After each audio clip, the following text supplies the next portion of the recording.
All right. Welcome. It's the A Little Crazy podcast. I'm David Magee, joined by our fabulous associate producer, Phoebe Goodwin, the 21-year-old phenom, University of Mississippi journalism graduate who just happened. This is the kind of job, Phoebe, I guess you want to land right when you get out of college. Here we are on a podcast.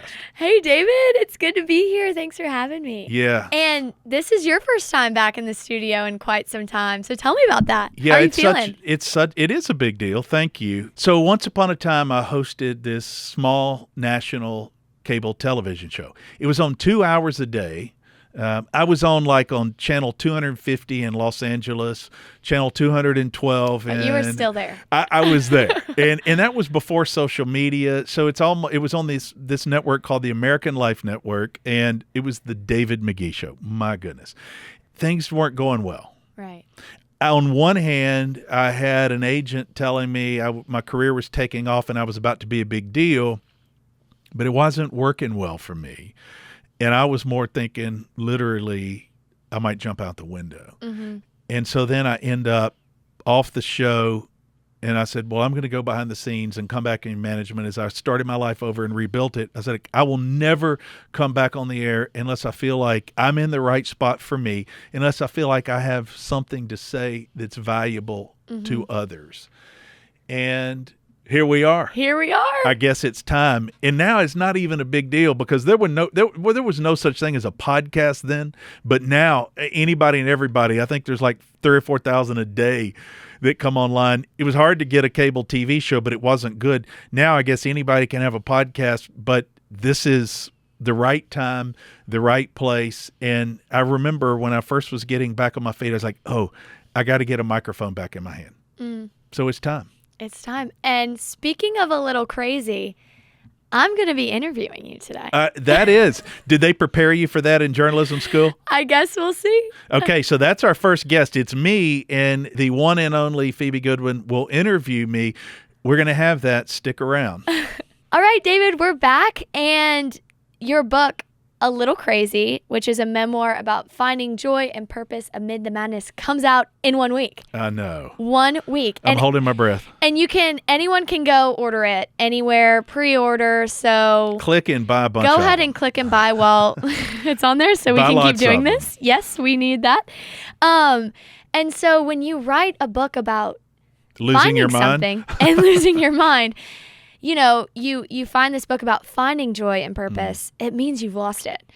So you went from having a cable TV show, having, a wife you were in love with from the first time you saw her, 3 beautiful children, a beautiful home, a stable job, teaching Sunday school, coaching sports, being that guy around town, to living in a boarding house, sleeping in your car, with a serious addiction, counting cans of SpaghettiOs of all things, wondering if your family would ever talk to you again. Right. So what changed?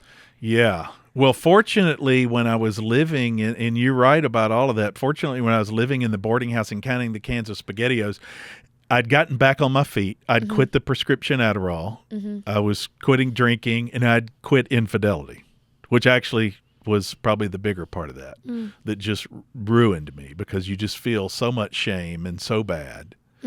And I'm trying to fight for my career back, but I had nothing. Because when you go through a hard time of addiction like that, you will lose everything. Well, I did. I lost everything, and maybe my mind as well, in a sense of, I'm not sure I was thinking that clearly, and I questioned, was I thinking that clearly? And that's what this memoir is about. But at the same time, I'm not so sure I've ever thought more clearly. Right. And in losing my mind, I found it. Right. And only somebody that's really been through an experience like that maybe can experience it, which is why I wrote about it. But, Phoebe, we're all different, but we're not all that different. And I think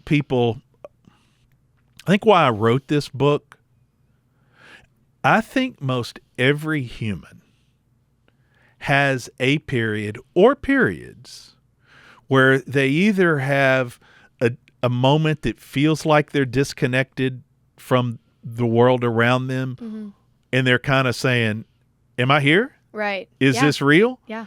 Or they feel like the world is disconnected from them, and they feel like they're having this kind of outer body experience. Are there times where they wonder, are people saying this about me? When maybe they are, maybe they're not. Or our mind can just betray us. Yeah. And what we tell ourselves is, that's a little crazy, that's crazy. And we mostly deny that. None of us want to go around admitting that we have questions in our own mind about is this real? Right. But I think we do. I certainly have. Well, I had an extreme moment that I write about opening in this book where I'd lost everything. And my children aren't talking to me. This was before my late son, William, had died of an accidental drug overdose. But I had two sons drowning in a drug addiction. My daughter's drowning in eating disorder. My wife has filed for divorce. The divorce has gone through. I've lost my national TV show. Nobody's taken my calls. I've lost everything. And yet I've had this faith experience and this reawakening into this new person, and my mind is playing tricks on me. I need to quit drinking, but I'm alone and I'm hungry, and I show up at a restaurant and I sit at a bar. And all I've ever known when I sit at a bar is to order a drink. But I'm thinking, I can't. Don't do that. And I look down to the end of the bar, and this man walks up, and I can see that his skin is translucent. Like I can see through and see his jawbone. And I'd just been reading about how too much alcohol messes up collagen in the face, and it can damage the skin after so many years. And I'm seeing through this man's skin. Like I can see his teeth and his jawbone. And I'm thinking, I'm losing it on one hand. But on the other hand, I'm thinking, I cannot drink. I don't want to end up looking for that man. And I'm able to ask myself, have I lost it? Am I crazy? Or is this something bigger than me helping me get through this moment, that I'm seeing this vision? Right. And I went with that, and I got up out of there, and I was able to avoid it. Then I get on this journey, and I'm having other visions. I'm told I'll write some kind of contemporary scripture one day, stories about family and healing and faith. And I'm telling this to my literary agent who I had at the time, and it sounds absolutely insane because my family's not speaking to me. How am I going to do that? But I've never felt more strongly about something. And I was telling people like my ex-wife, who I was trying to get back as my wife, I'm going to go do important work, and I'm just going to focus on helping others, and I'm going to tell stories of helping others, and I'll be in a TV show, and I'll write books, and I'll do this. And she's thinking, you're crazy.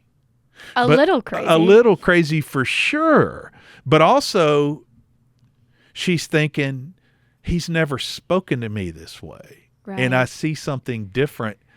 And on the one hand, she's worried I'm a little crazy, but on the other, she's welcoming me back home for a second chance. And all of this is in your new book, A Little Crazy, that comes out in a week. Right. So this is only just the tip of the iceberg. It's only the tip of the iceberg. It gets a little crazier than that for sure. And here's the thing that I do wonder. Am I crazy? So let's ask this question. Am I crazy for even writing a book like this? Because labeling yourself as a little crazy in a book is dangerous territory.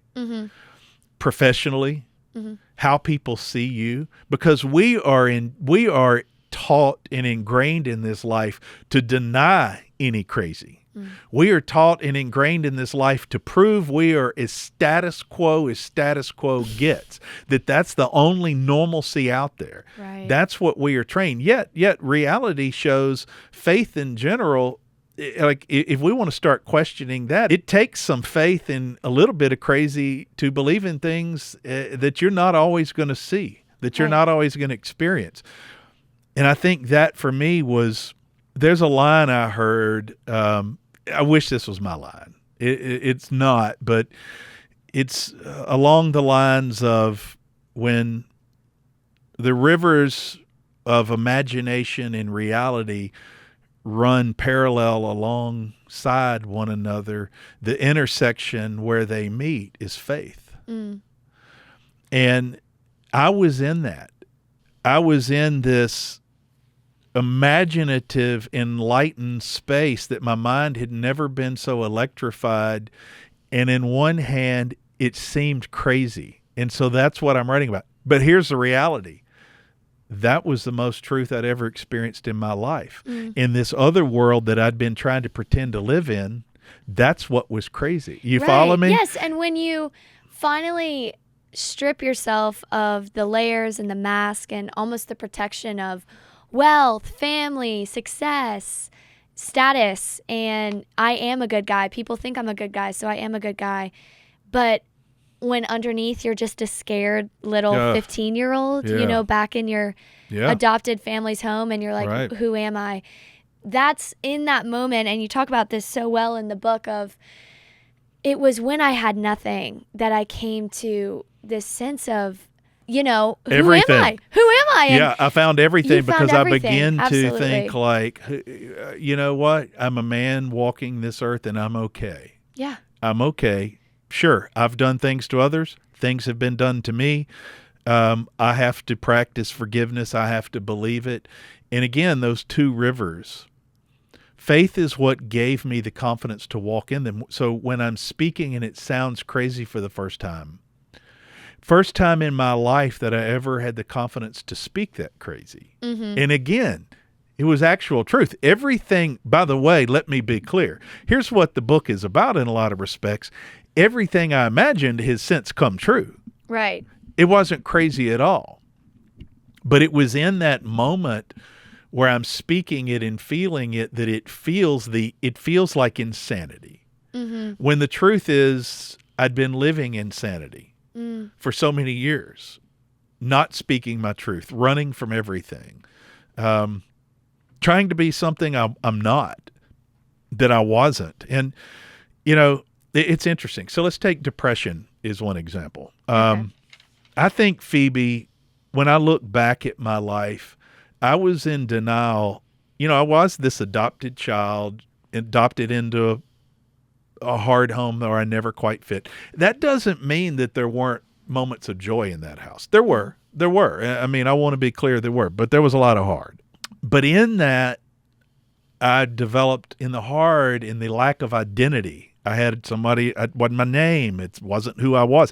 I just felt like I didn't fit. And I've battled a lot of depression, a lot of depression as a teenager and a young person. And as a young adult that I denied, my wife would say, "Are you okay?" And here's the answer. Well, all of us know this too well. I'm fine. I'm fine. I'm fine. I didn't give a truthful answer. A lot of it is, I'm not sure how much I understood the truth. Because I was trained from an era where I grew up where if you went to see the only psychologist in town, something was wrong with you. Right. And it wasn't viewed as normal. And even today, when we talk about anxiety, depression, and say ADHD, by the way, these are all exceptionally normal. 20 to 25% of the country battle some of these at some time. That's a lot of the country, and that's at some time. At some point in their life, people will go through many of these, or some. And so most people in this country, most in the world, will experience some of those at some point. Yet we're so trained to think there's something wrong with us when we do, that's not normal. And so I was no different. So I just buried it and denied it, but I battled depression for so many years. What's interesting, and I write about a lot in this book, I mean, I'm not on any antidepressants now. It's okay. I don't want to create any stigma for anybody. It is. I'm just speaking of me. For somebody that battled a lifetime of depression, I almost barely remember it. I used to tell people that I wasn't sure I wanted to live, and this went on from teenager all into adulthood. Now all I want to do is live, and I want to help others live. And that's so much of the work I do. But I didn't get there, I think, until I just faced up to my truth, owned my truth, and thought, A, I'm flawed. You know, B, I've made a lot of mistakes. C, you know, I'm okay, and maybe there's not anything wrong with me. Right. And when you finally admit that, it's admitting that, okay, I need to do something about this. I'm no And longer I leaving have it unnamed. control. Right. Yeah. That's such a great point, Phoebe, because there was a moment where I said about addiction, even depression, I have control over this. Mm-hmm. I'm in charge of me. Nobody else, nothing been done to me. I am in charge of me. And I thought, I'm a researcher. I wrote books. I can start studying. I can start reading. In addiction, there's 12 steps. There's amends. There's a higher power. There's things that we know that talk therapy works, writing expressively. There's taking a walk. Mm. You take a walk, it sends blood through your mind. You feel better. Mm-hmm. And so I'm not going to say I haven't had a moment over the past 13 years where I thought, I'm a little flat. I need to get up and move. Mm-hmm. I don't want to suggest that. I can tell you that as I've worked hard against it, I've had most days of joy, and I've been able to alleviate depression, a lot of anxiety, and really take charge of where I was going. Right. And all of that stemmed from a ground of loss and losing. And that really does make for the best soil for growing you have nothing. So the only thing you can do is just bury yourself in the soil. And then one day a flower sprouts, and it's beautiful. And I think now you're at a really cool point, especially with writing, your first book, memoir, Dear William, now with the second one coming out, seeing it took the loss to get to where you are now. And there has been a beautiful redemption of your story. And it is so well written in your book. And I'm so excited for people to be able to read it and for it to get in Americans' hands. Because when you write so vulnerably, you allow the space for others to be like, oh, I'm a little crazy too, but aren't we all? Aren't we all? And truly, we are. Mm-hmm. The human mind is complicated. It's crazy. It literally what is. What the body is doing right now. Every minute. I can't believe every it. thought that goes through, how we process feelings. And it's scary, but at the same time, it's so incredibly enriching. And what I learned to do is quit running from it. Like I have been given these assets. I'm like everybody. It's like I need to just, what I used to view as my weaknesses. Mm-hmm. I learned to channel those into assets. Mm-hmm. The fact that sometimes there are things that I absolutely develop a lack of patience about. And it's not that, can I wait in line for an ice cream cone? Sure, I can. Am I willing to? Yes. Am I willing to sit here and wait, for example, while teenagers across the country are suffering in a mental health crisis, and I feel I'm called to get out and help them solve that? Am I willing to sit here and wait while so many people throughout the country and families are hurting and pain from mental health and so many of the things that strike in a family? Am I okay to just sit back and let that be? No. So I'm able to use my lack of patience to just dig in against that work and feel almost feverishly compelled to get in and do something about it. And I can reason with myself and go, yeah, that's my lack of patience.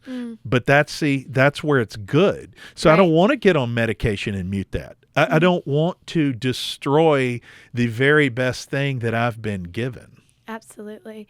And so much of this book talks about the role of faith in your life. And, you grew up in a small town in Mississippi. And so when you were a boy growing up, faith was something very different to what it is now. So tell me about that. It scared me a little bit. Yeah. I'm not going to lie. Fire and brimstone. Yeah, there was a lot of that. I would ask, so I grew up on University Avenue in Oxford, Mississippi, this adopted child. It's kind of like, it's so interesting. And by the way, anybody listening, I always feel like I have to qualify. I'm a big fan of adoption. Mm-hmm. It gives life.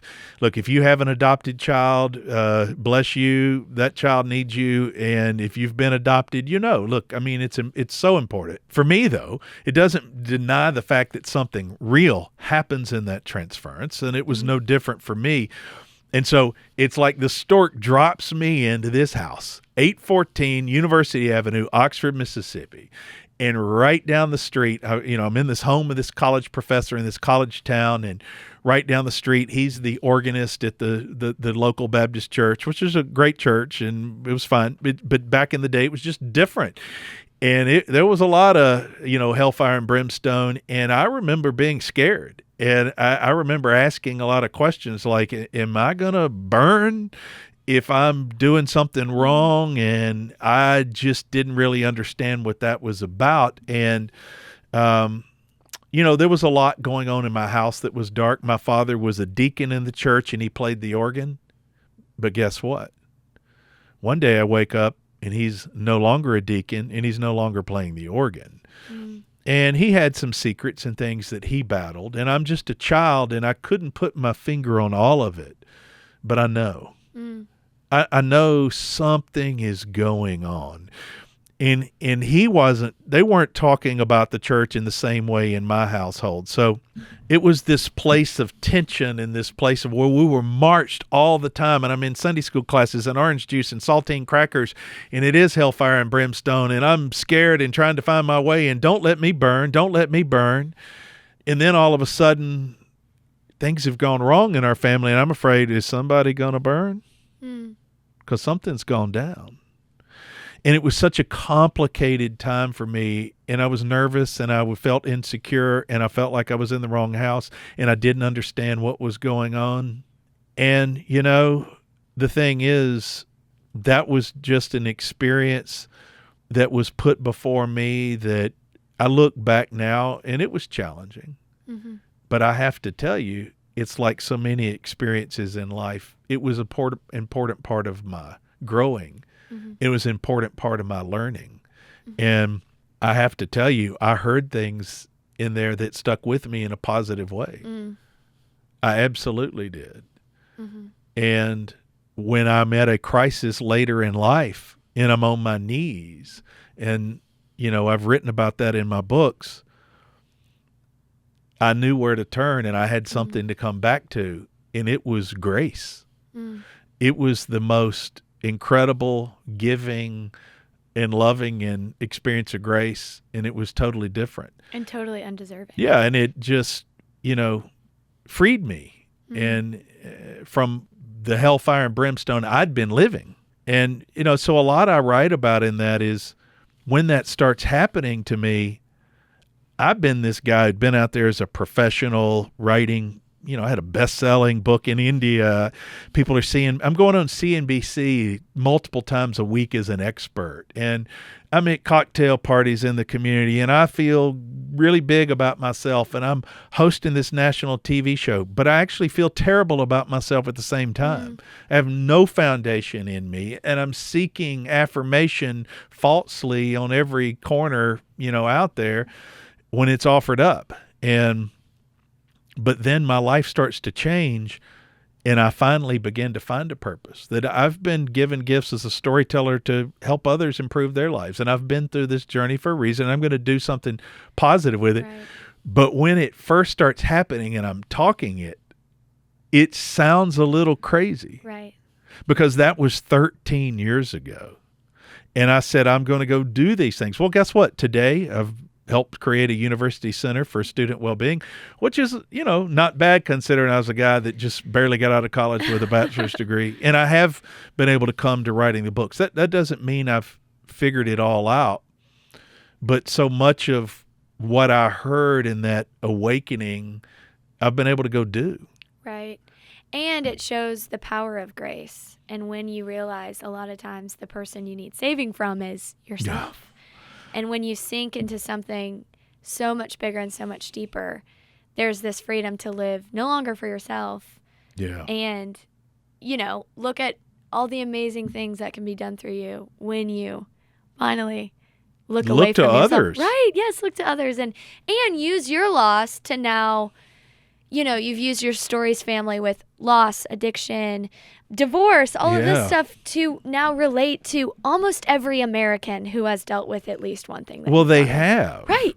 Right. And at times it feels like, gosh, when I list the whole list of what we went through, but it's interesting. And what you just said reminded me of people look at me and they say, this is so beautiful. You're doing this work around student well-being, trying to help other students and all this because you lost your son, William.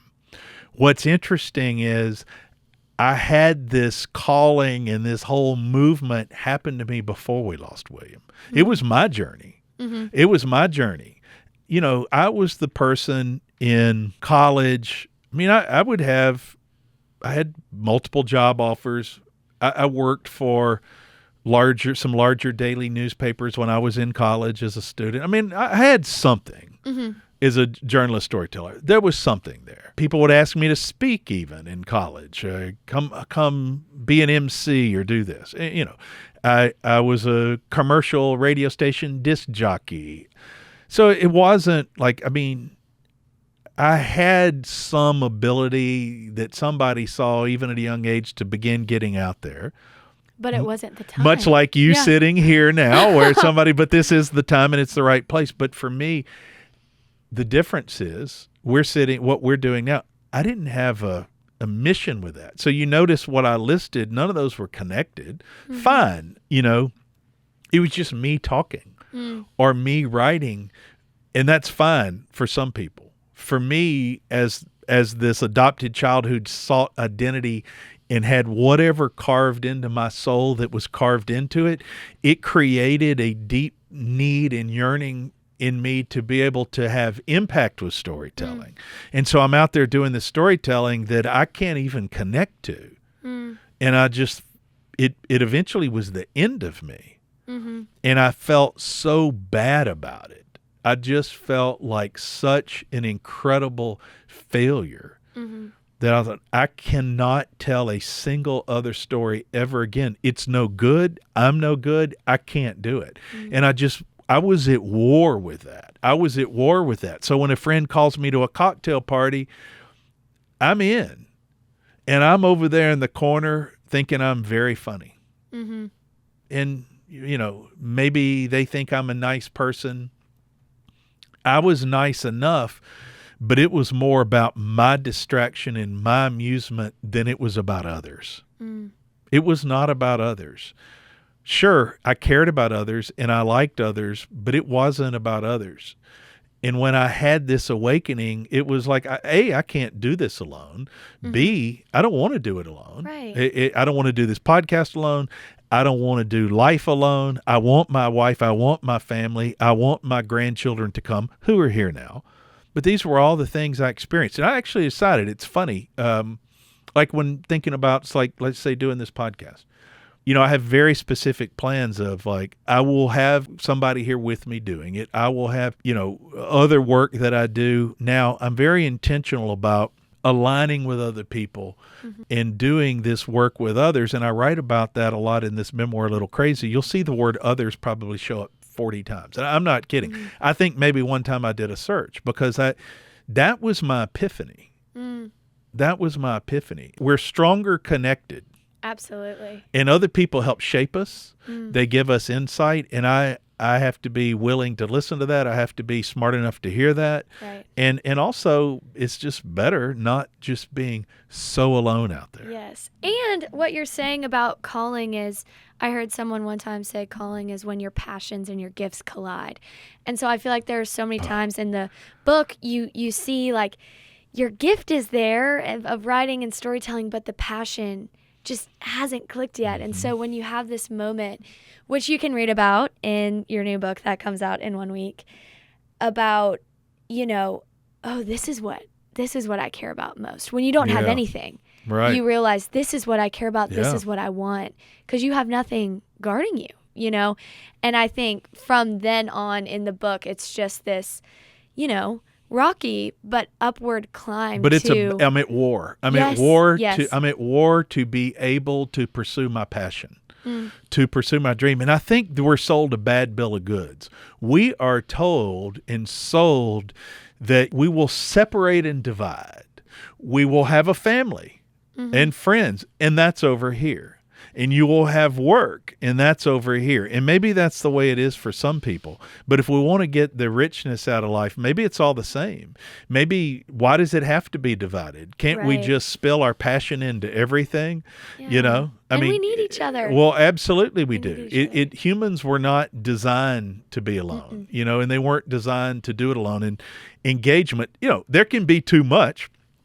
Believe me, with my personality, people meet me and they think, because I can sit here and do this and I'm talking and I'm coming on, and they think, oh, Mr. Friendly Guy, he seems so approachable. And then they come back to me later and I'm not that approachable, because I'm not, like, I've taken every personality test, and people will hear me at first. They go, oh, Mr. Extrovert.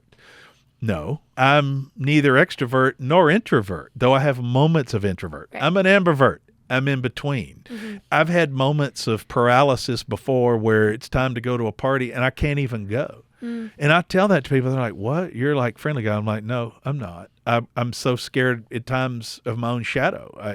Now, I've grown out of that most. I don't want to overstate that. That was more in earlier adulthood. It's not been so much in the past 13 years. Though it can rear its head. Absolutely. Especially if it's a big party with a lot of alcohol. I'm like, Right. yeah, I'll pass. I'll Right. pass. And I think in this book, it's clear that, you know, there are so many demons we have and we're fighting that, you know, you sort of start to grow out of, but you never fully lose that grip. And that's where I think And does anybody? No.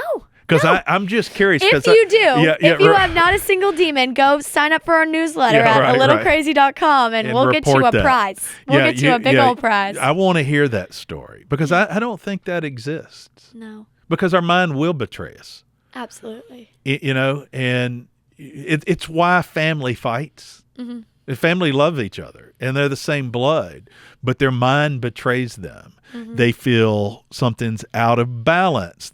Something didn't happen more their way, or they feel somebody is belittling them. And you know what? Sometimes they are, because somebody is behaving towards them in a way because of their fears and their emotions and their insecurities, you know? And so it's, you know, it's a complicated life we live. But in my world, once I began to, and our family began to open up into more honest conversations and just say, like, I'm actually not going to run and hide from my humanity. I am human. And I'm not perfect father. I'm flawed father. I'm not perfect professional.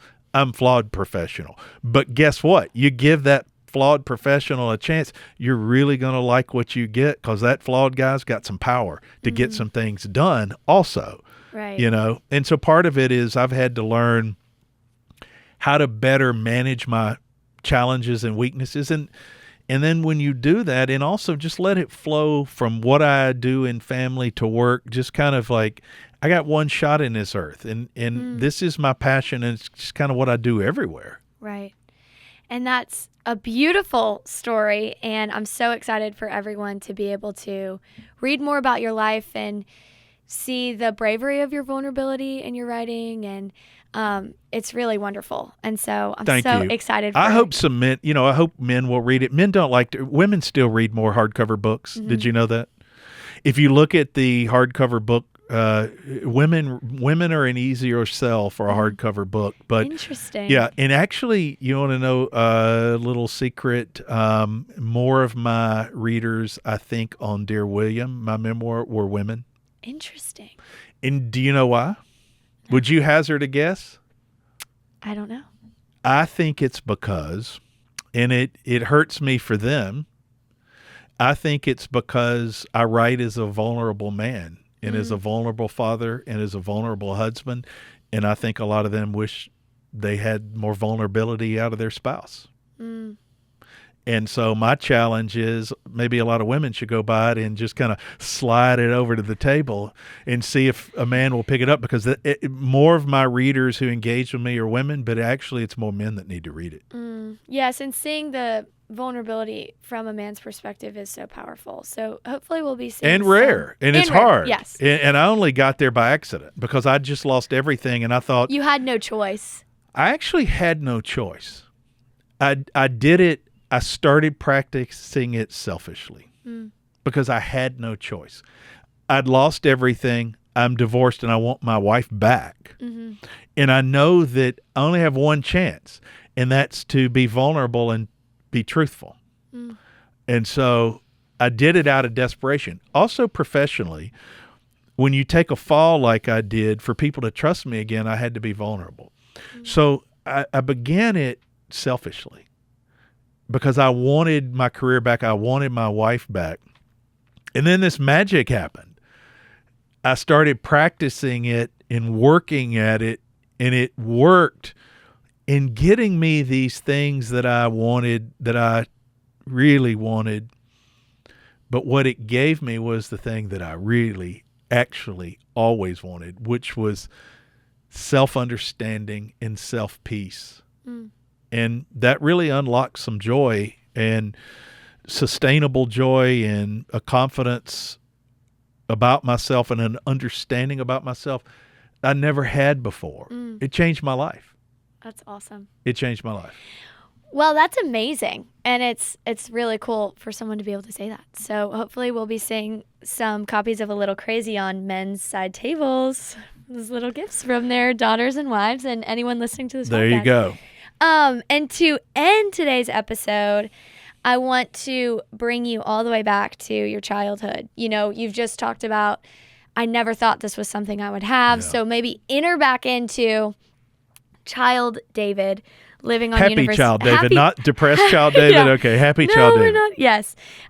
So I want to ask you, what is something you love to do as a child that you continue to love as a grown man? Through all of your ups and downs, all of your challenges, what is something you've always loved to do? That's a great question. Okay.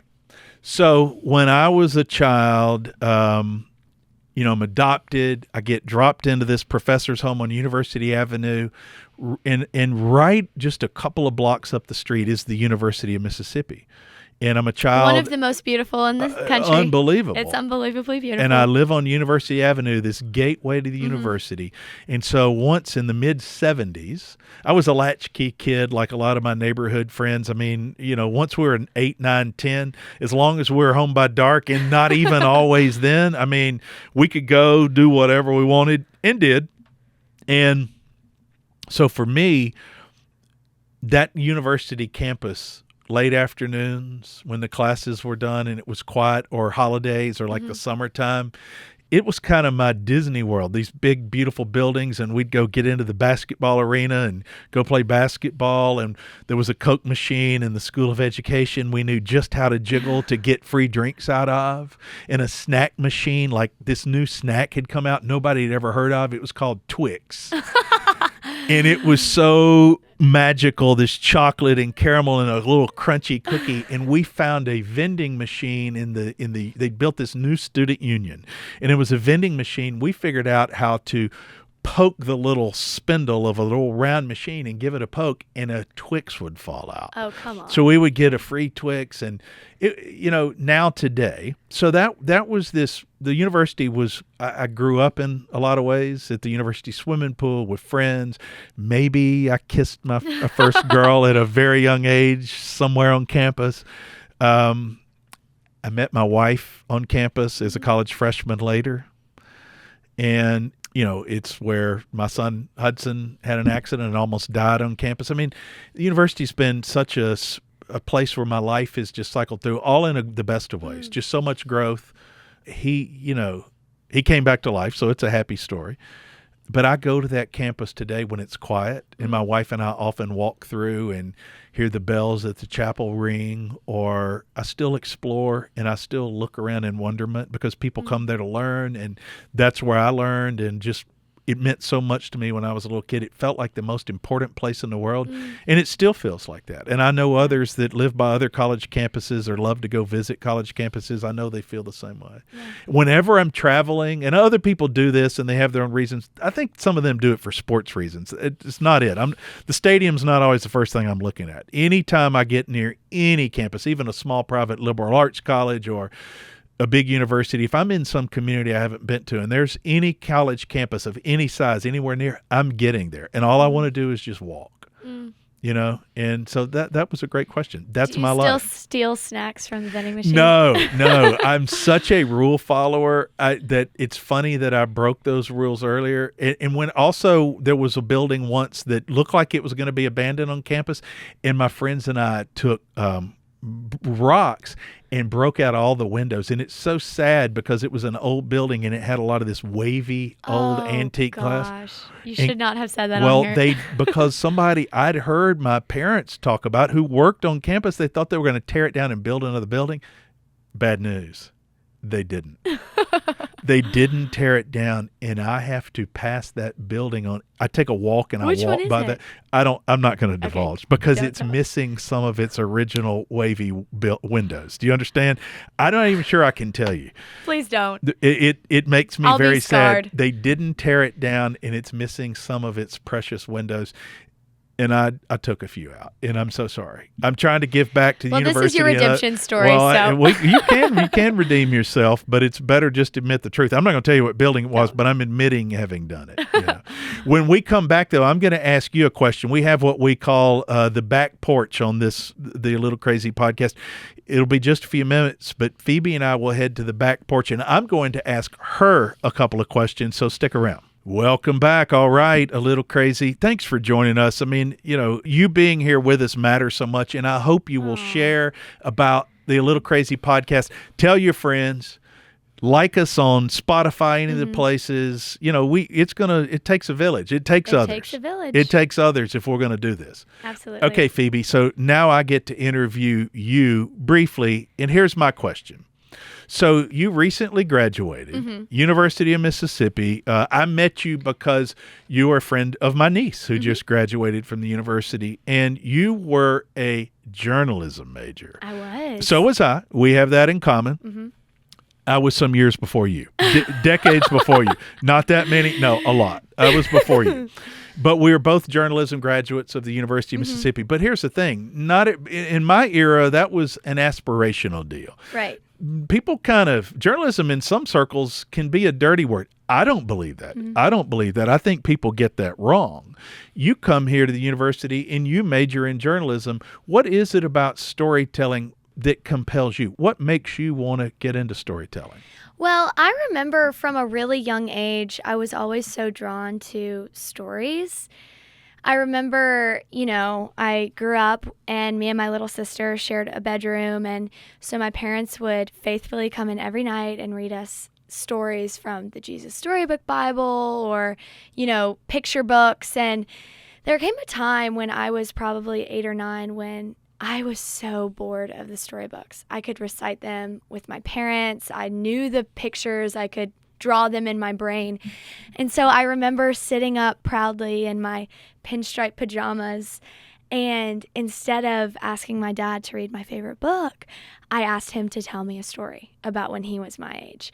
And I remember not sleeping that night after he told me that story, because he told me a story about how they took in a raccoon as a pet, or him and his friends almost tipped over in a canoe, or, he did all of these things Humanized as a child. himself. He humanized himself, and it was the first time I'd seen my dad as, he was a boy. And he has these memories, and he has dogs that had names and siblings and memories and times that he laughs about. And I was so young, but it changed the way I viewed the world, because now when I went to the grocery store or the airport or walked around school, I now saw people full of stories and full of memories and full of lives that weren't being shared. And I remember I got this journal when I was young and just started writing everything I saw. We were in St. Louis at the Arch, and I remember I was like 20 steps behind my family because I was scribbling that a lady was picking up her dog's poop in the yard. And my mom was like, Phoebe, what are you writing about? And I was like, well, That's your first story? Someone's drinking water from the water fountain, and the moment's going to be gone if I don't write it down. Wow. And it was just this urgency of writing freezes these moments in time and keeps our feelings. And ever since then, I've kept a journal. And it's one of my favorite things to go home and flip through and see, what was I thinking about at 6:07 p.m. when I was in 6th grade in October. And it's hilarious. It's hilarious to see. And so when I went to Ole Miss, I started out as a different major and hated the accounting class. And 2 days into the accounting class, I said, I'm dropping, and I'm switching my major. I'm just going to say you in accounting, I'm going to say don't mix. Bad fit. Which is funny because my 3 older sisters are accountants. And so I went to this accounting class. They were so excited they were going to tutor me. And I said, I'm not doing this. I'm doing journalism. And my mom was like, are you sure? And I was like, yes. And I switched into all the right classes, a couple days into classes being started. And it was there I found people who had that same sense of urgency of sharing stories and saving moments in time and, doing people's stories justice and, shedding light on good people and good parts of the world. And, since then I'm just 22 years old and have so much life to live. But I think stories are forever. And that's the part of life I've been so drawn to. I would say for me, you've noticed in my books like Dear William and this new A Little Crazy coming out, both of them have passages where I write about childhood. Mm-hmm. And to be honest, I have on my list that if I ever see, as a writer, you don't always get to write what you want. Like, no, you can. I mean, if you want to be self-published, if you just want to write. But if you want to get paid. If you want to get paid, you don't get to write what you want. Right. You have to earn your way into it. You have to sell books that you have to frame. Here's what will sell now. And so I'm kind of on this journey. But truth be told, you mentioned that about like your father and childhood stories. And if I look at what I'm most drawn to, I mean, Willie Morris, My Dog Skip, that kind of stuff just gets me every time. It's still some of my favorite stories. I've had it on my list to write an entire book about childhood. Yeah. My childhood around friends and I and the innocence. And I like it when it's right at that kind of coming of age where it's the innocent blends with just a little bit of mischievous behavior, Mm-hmm. I get it. But it's, it takes a lot of work as a storyteller. And I appreciate you, just like this, coming on it, willing to do this podcast, willing to dig into stories. If you want to be a storyteller, you're just never, you can be born into it, but it's something you have to work at. I think it's like anything in life, and I'm 58 years old. I'm still working at it, and probably always will be. And that's the fun. If you've got it down, it's no fun anymore. Yeah. You've got to try it, something new. Yeah, I don't know if we'll ever get it down, but I do know this. We will have on this podcast so many guests. I don't know if we'll be good at it, but they're going to be good at it because we will unlock so many incredible stories that I think people will be moved and surprised and delighted, and will hear things about others they can't believe and probably learn more about themselves. Yeah, that's awesome. All right. Follow us on all social media, A Little Crazy Podcast, but also go sign up at our newsletter, alittlecrazy.com. Easy to find. If you just go sign up at alittlecrazy.com, you'll get all about our weekly episodes, about the guests, about our content, and maybe some other essays along the way. And mostly, though, come back and see us next week because we will be here downloading with a new episode every single Tuesday.